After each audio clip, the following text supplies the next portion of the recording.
There's something different about people who watched the moon landing live on television. In a world where incredible achievements happen daily and are instantly forgotten, these individuals witnessed the single most impossible thing becoming possible in real time, and it shaped their psychology in ways that created the most optimistic and possibility-focused generation in human history.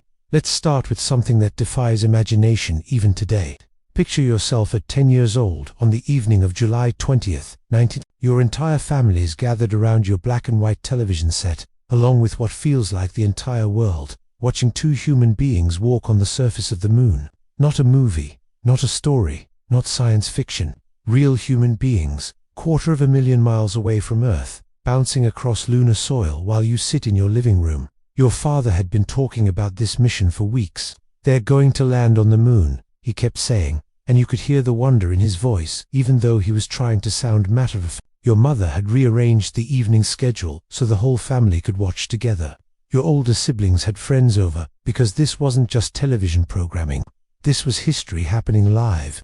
But here's what made this moment psychologically profound beyond just witnessing a historic event.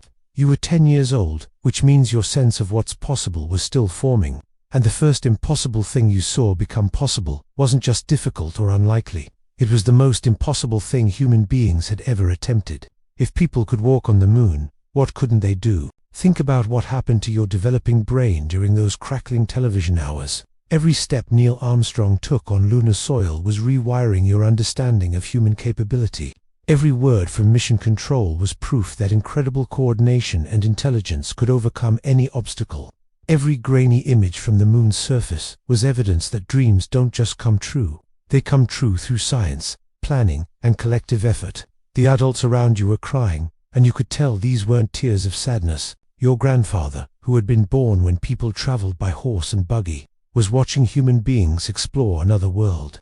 Your parents, who had lived through the Great Depression and World War II, were seeing their country achieve something that seemed like pure magic just a decade earlier. This created what developmental psychologists call possibility expansion imprinting. At the exact age when your brain was learning what kinds of goals were achievable by human effort, you witnessed the most ambitious goal in human history being achieved through human effort. Your baseline for impossible got permanently reset to a much higher level. But there's something deeper happening here. The moon landing wasn't just about space exploration. It was about what happens when an entire society decides to work together toward a common goal.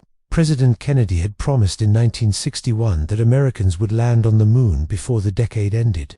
And here you were, watching that promise being kept on live television. You learned that when adults make ambitious promises, sometimes they actually deliver on them.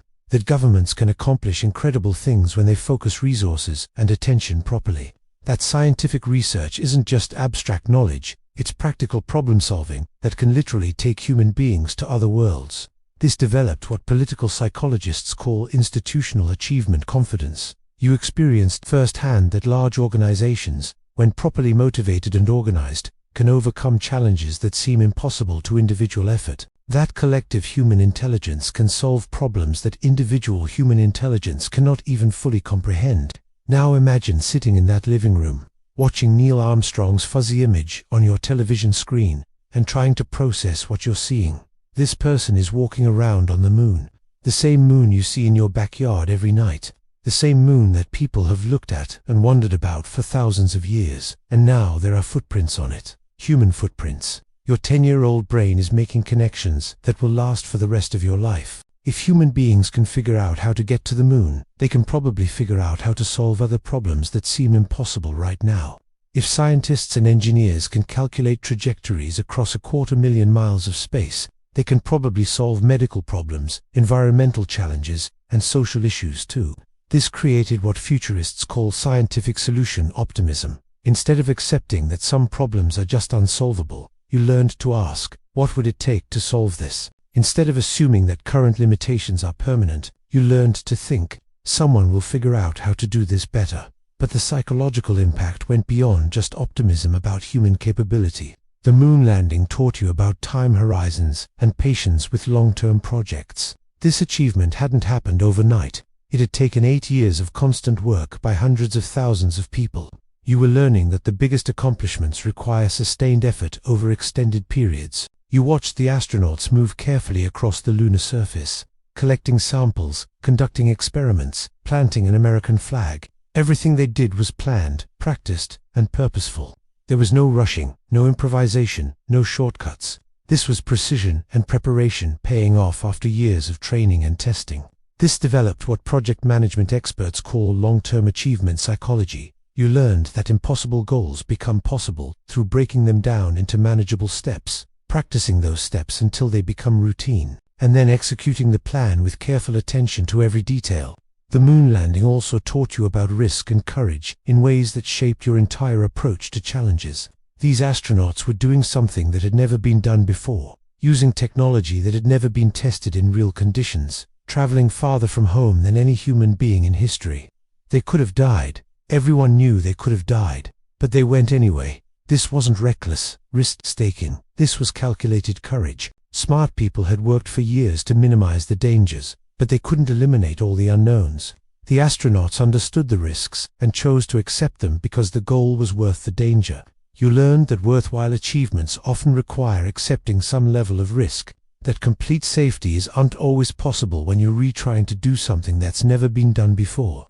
That courage isn't the absence of fear, it's the decision to move forward despite reasonable fear, because the mission matters more than the risk. But perhaps most importantly, the moon landing taught you about what happens when human beings aim high and work together. This wasn't just an American achievement, even though Americans did the work. This was a human achievement. People all over the world were watching the same television broadcast, feeling the same sense of wonder and possibility. You learned that the best human accomplishments inspire everyone, not just the people who accomplish them. That when someone does something remarkable, it raises the ceiling of possibility for everyone else too. That individual achievement and collective benefit can be the same thing. Decades later, when people ask how your generation maintained such optimism about human potential, such willingness to attempt ambitious projects, such faith that difficult problems can be solved through intelligence and effort, now you know.